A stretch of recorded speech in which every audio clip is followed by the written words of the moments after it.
This is Alamo Anthem, where we, the overtaxed, remember our liberty. Direct from the forgotten countryside outside of Alamo City, San Antonio. I'm really excited today because we have our first guest on Alamo Anthem. So I want to introduce Mr. Loyd Richeson, who is the head of the Medina County Tax Advocates. Loyd, welcome to our show. Thank you. Glad to be here. Loyd, we were hoping you would come and explain a little bit about your organization that you just recently started, the Medina County Tax Advocates, and how you came to start that organization. Okay, well, really we shortened it up to the MTA. How this all started really is back in 2018, 2019, I wrote a couple of articles about how senior citizens in Medina County were getting taxed out of their homes from inflated property taxes. What happened with that is I got a few people responding to my newspaper ads, the articles that I wrote, and we all got together and determined that it would probably be a good idea if I would run for county commissioner in order to deal with that particular issue. Mm-hmm. One of many things. As a county commissioner, it would have gave me a good format to make a change. I ran for commissioner in 2022. It was a very tough deal, but I did not win. I won the primary, but I lost in the regular election. But this issue was so important to me that I decided that we just needed to keep going and not just let it go. So we started off strictly as looking for a way to help seniors with these inflated property taxes. But in about our second meeting that we had some younger people show up that thought it would be a real good idea if we would be able to talk and help regular people, not just senior citizens. Property taxes affect everyone, and they're very, very high. And we agreed that we could probably do something like that. Of course, our first issue, and what is still at the top of my list, is the property tax relief for senior citizens. They explained a couple of things about how that happens, the reason the property taxes are so high for everybody in Medina County right now. And it's really an inflated appraisal value problem. It's a gentrification issue that happens across the United States, most notably in California. About 1978, they had the very same issue take place. In Medina County up in Castroville, they're building 17,000 brand new homes, all of them $500,000 or more in value. And because of that huge influx of money and high-priced homes, it's affecting everyone in Medina County as far as their appraisal values. And there's a couple of things I've found with research that affect it also, but that's made the property value in the last 5 years quadruple. You know, your $150,000 home is now a $350,000 home in property, and those increased appraisals are what drive up the property taxes. So what did they do in California to combat that? Well, they came up with a thing called Proposition 13, which is relatively unpopular in Texas. But what they did is they came up with a proposition that capped how much they could raise your property value to 2% per year. Oh. Right now in Texas, it's 10%. For the homestead. Yeah, the homestead. There's two things that you got to remember. There's two things. There's taxable value and appraised value. They're not the same thing. Appraised value is what they say you can get for your home if it was sold on the open market. And that's what they're basing their appraisals on now. It didn't used to be that way probably 6 years ago. But now, that's how they do it. It's strictly just like a real estate company says your house is worth $500,000. That's what the county's using. They're going by that same thing. Go ahead, Joe. I'm sorry. I think we were going to ask the same question. Yeah, how did they do it 6 years ago or so? Prior to that, there was actually two scales. There was a tax appraisal value and a market value, two different things. Now, they made it all one. It's all market value. Who made it all one? The legislature in Austin, the state legislature. This is one of the reasons why I'm trying to help seniors as opposed to regular people, because it's easier. Because what you got to remember is once you're over 65, the county is in control of what your exemption rate is for anyone over 65. Under 65, the state legislature in Austin is in charge of what that exemption rate is. So you're saying that on the local level in the county, they have more wiggle room with the seniors. Absolutely. But for the rest of us, there's nothing they can do, right. is what you're saying. There's pretty much nothing they're going to do anyway, because the county commissioners are not going to agree to do anything that reduces revenue. So this plan that I've written, this bill that I'm trying to turn into a referendum to get on the ballot, will never pass through the commissioners court because it reduces their revenue. Which is the reason that you want to do it as an initiative instead. Is that right? Right. Now, we're going to have to present it to the commissioners court first anyway, just as a matter of procedure. Once we get a legal document that we can propose, and we'll go before the commissioners court, but they're not going to approve it. I've had meetings with several of them, including a meeting with the county judge himself, and it's very easy for a county commissioner's court to come up with endless reasons why they need more revenue. I mean, they can go on forever. It's never going to change. We need this, we need that. They've gone from revenue of $30 million 5 years ago to $69 million in 2023. That's the increase. And in my mind, it's time now, especially with all these new homes being built in Castroville, the increased revenue, all of those tax bases are going to create for Medina County. Right now is when we need to make a change, because if we put my program in and we help the low-income seniors 2 years from now, they won't even notice that money's gone because their increases are coming so fast, it will be an afterthought.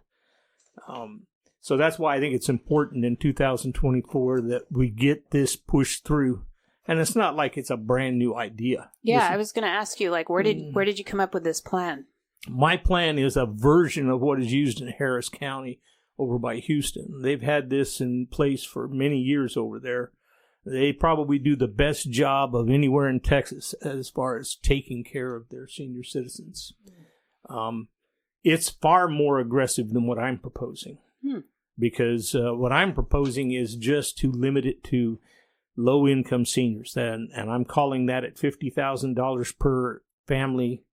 That's the line. You have to make that or less in order to qualify for that program. And on my program, you'd actually have to apply for it with the county. In Harris County, it's automatic. You turn 65, that's the law, that's the way it goes. And we're never going to get anything like that pushed through here. We got to walk before we can run. So if we can get this initiative put in and take care of the low-income seniors, then we go to the next plan. What's our next improvement we can make? Maybe there's a lot of things we can do for regular people that aren't 65.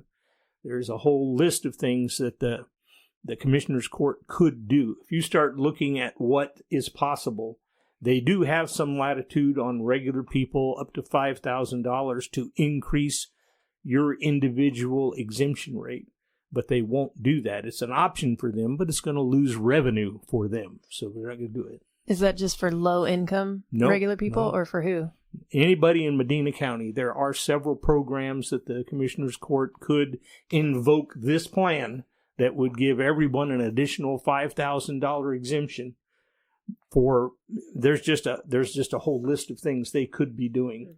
I think that the point about new revenue coming in is a really good and important thing, because anytime that you want to do anything that changes, their revenue, it's always this question of pain, right? Mm-hmm. Nobody wants to do things that's going to make people lose their jobs or anything like that. But everybody benefits differently from the government, I would say. Like, there are different ways in which, I rely on this program. I really like that the city does this. I really like the county does this.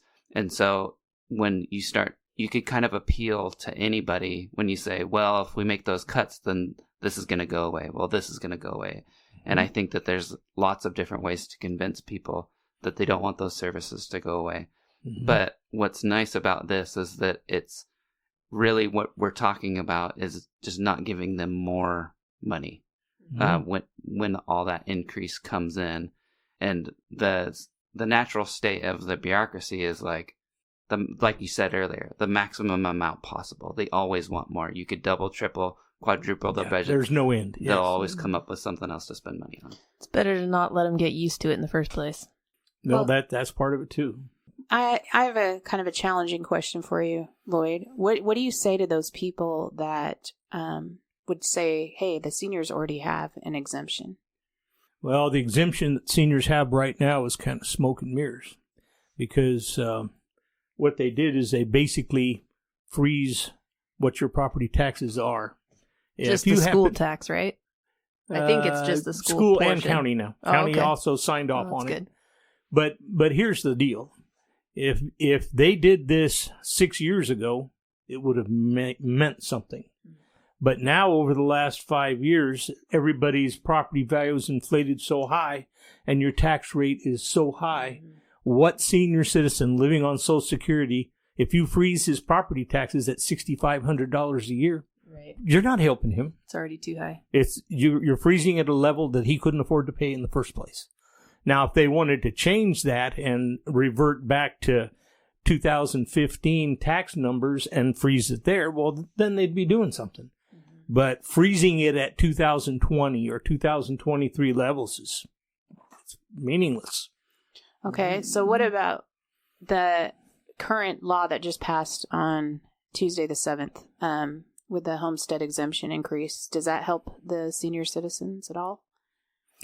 No, that helps regular people, but it's a very smoke and mirrors situation. They want to make it sound like they're giving you a $100,000 exemption, and boy, aren't we great for doing it. But what you got to look at, again, is two different tax areas, appraisal value and taxable value. If they're taking $100,000 off the value of your home, that's what the exemption is, but your property has gone up $300,000 in a few years, how much difference is that really going to make? Okay. It's what's going to happen is that $100,000, you're already getting like a $40,000 exemption. Mm-hmm. So it's 60 more. It's not 100 on top of. It's a total of 100. So you're getting 60 more. And then again, you go with that inflated property value over the last 5 years, that's 60%. The average guy is going to see $200, $300 difference. Okay, I was going to say, and I know I promised you I wouldn't get political, but I do have to ask this question. Oh, no. How is it, you talked about 6 years ago, how mm-hmm. They passed in the legislation to combine the appraisal value mm-hmm. and the taxable value. Right. How did Texas, being the conservative state that it supposedly is, do that? Yeah, you got me. There's another part to that story that's equally interesting. There's lots of things when you go through the appraisal district that are half truths when you look at how they do things. I have it on good authority, and nobody is in the appraisal department is going to admit this. But if they appraise property and it isn't high enough, the state actually sends it back and insists that they raise it higher. The local appraisal district does not have final word. The state does. Why do they care? If it's all in the local level. It's very simple. Because if they increase our property value and our taxes, then they have to pay less percentage on the schools. You will pay more. Okay. So what they're doing... The state will pay less. That's what you're saying? Right. If you look at Texas, they are way behind the rest of the United States on what percentage that Texas pays towards public schools. We're like 32%. The rest of the country is almost 50%. You mean from the state level, right? Funding, but Texas, but right. the cost per student is probably more or less on par. The last time I checked, probably. Yeah. But I'm talking about the amount of money they put into the pie. It takes 100, whatever number you want to put on. It takes that amount of number to operate the schools. The state is only paying 32%. The rest of that is being paid by taxpayers. Right. The reason I asked is because I didn't want people thinking that, well, maybe we just spend less overall on schooling, so it's okay that the state pays. But that's not the case. The case is that we still pay just as much for education or the public schools than anybody else does, but the state is paying a less percentage, and it falls more on local taxes. One other question that I'm not trying to get political, but what source of revenue does the state get? Do they get a portion of our property tax, or where is the state's revenue coming from? Absolutely. Sales tax. Property taxes, yeah. Both property and sales tax? Yeah, they get a percentage of the property tax. The reason I ask is not everyone is up to speed on how this works, for our listeners who are new to trying to understand how taxes work and everything. Texas is a non-income tax state, but they have to get their revenue from somewhere. Yeah. So I guess it's a combination. I don't know the exact numbers, how that works, but I will tell you that Texas is one of only 6 or 7 states of the whole United States that pays for their schools out of property taxes. There's only 6 or 7 states. The rest of them all do it differently. Mm-hmm. The most common is a state income tax. Yeah, right. We don't have that in Texas, and that always sounds like a good thing. Right. But if you look at it realistically, if you separated out the school taxes from the property taxes, and then they would tax the people that makes the most money more, and the people that make the least money less, it would actually work out better for everyone if you had a state income tax as opposed to putting everything on property tax. So I just looked it up here. It says the largest sources of state tax revenue for Texas are sales tax, the franchise tax, which is the state's primary business tax, and then motor vehicle related taxes. So there you go. Okay, so tell us a little bit about your plan. What exactly are you trying to do? Well, what I want to do is I want to attach the median price of a home in Medina Valley or Medina County and make that their exemption. Okay, so if they where raise would you get valuation? That's what are you saying? All of these seniors, their houses, you would tax it at that rate, or as though it were appraised at that value? Well, the way it works out is it pretty much eliminates each other. So if you got to take the median price throughout the whole county, let's say it's $325,000. If their property value is less than that, then they're going to zero out. If it's a little more, then they're going to have to pay a little bit.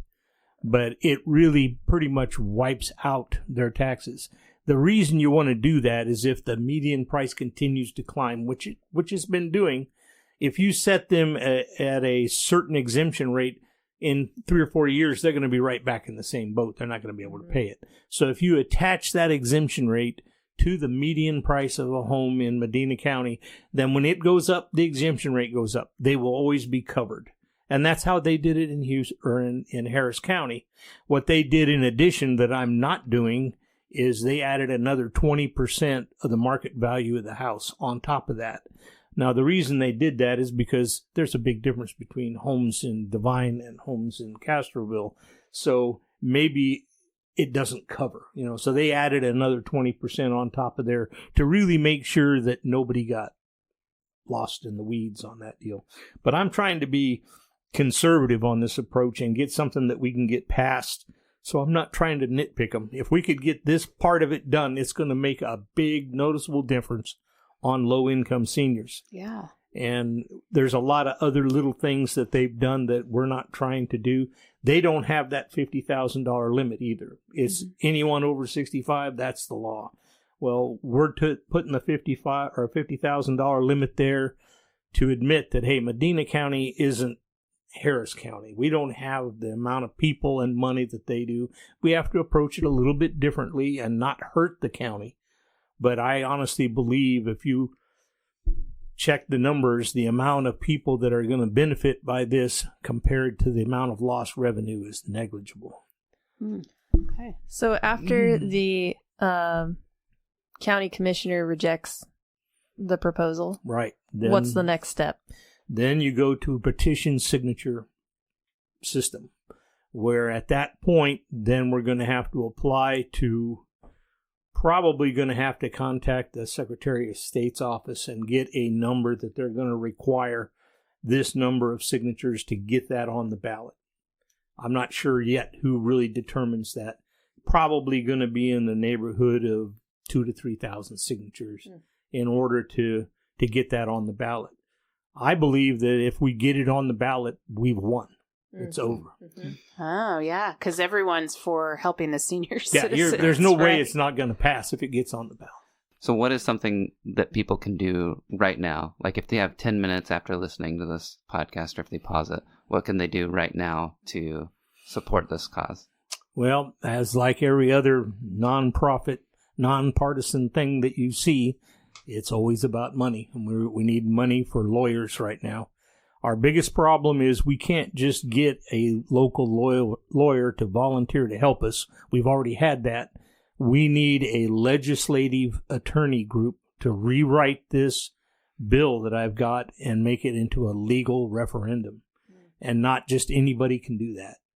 I've tried several pro bono. I've applied in Austin and Dallas with these specific legislative attorney firms, and I can't get anybody even to return a phone call. They're not even interested. So we need to raise money. We can give you a website that you can go to, and it's got all our information on there, exact stuff I've been talking about. It's all in print. You can read it, but you can go there and make a donation to help us get the legal help that we need to make this happen. Do we have that website? Yeah, it's right here. It's mctaxpayeradvocates.org. Great. We'll have that in the show notes. And then I just wanted to point something out, because this is something that we've been to MTA meetings and asked questions there. And I think something I don't want to glaze over is that if we don't have the paperwork and the wording and everything perfect, then they will reject it without reviewing at the county. And so what we really need is to be able to get them to accept the documents in order to be able to review it and say, no, we're not going to pass this. But if we have anything wrong, if all the T's aren't crossed and the I's aren't dotted, then they won't even look at it. It won't even make it to their desk. And we need it to make it to their desk, so they reject it. Exactly. Right. That's so weird. Because it has to be rejected in that process in order to then... They won't reject it because it's not properly done. They don't have to. Yeah. So they can shelf it because it's not done properly. Right. And we can't allow that to happen. That's why we got to have this legislative attorney firm write the document before we even go to the commissioner's court officially, so that can't happen. Okay, so for people who maybe they don't feel like, I don't really give money to these things that often. I'm trying to save money, not send $5, $10, whatever, which is really all we're kind of asking, right? Is just a few dollars, like it could be anything. But one thing that everybody can do is send you an email, I think, because then we get on the email list, and then for any updates, you could say, okay, this is what's going on. We're having this meeting on this day. And you can kind of just keep your eye on it. And then eventually, hopefully, it will get to the point where, like, okay, this is on the ballot.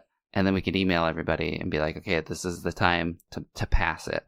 So it would only take a couple minutes right now to send Loyd an email. And what is that email address that would be best for this? It's Loyd, Loyd 55 @yahoo.com. Okay, great. And we'll have that in the show notes as well. Yeah, that's right. That's a big part of what we're doing. We got a meeting coming up on the 18th of this month in Castroville. And that's a big part of what we're doing, is trying to get people to sign on to the mailing list. We have a little form you fill out when you get there. And what that's going to do for us, even if we don't get a donation from you, what that's going to do is when it's time to get those petition signatures, we're going to have a database full of emails and contacts that we can call, say, we're okay, now we're all going to meet and we're going to sign these forms or whatever. But it gives us a head start when we need to get the signatures. Excellent. We've got about 90 supporters right now on our I've got a big spreadsheet that I keep adding to as these meetings take place. So sometimes online I see these things where it'll tell you that you can, ask for your signature and like a digital, like you just click here and it's like, okay, that counts. I always wonder if that's legitimate or not. Do you know if are we looking for physical or digital?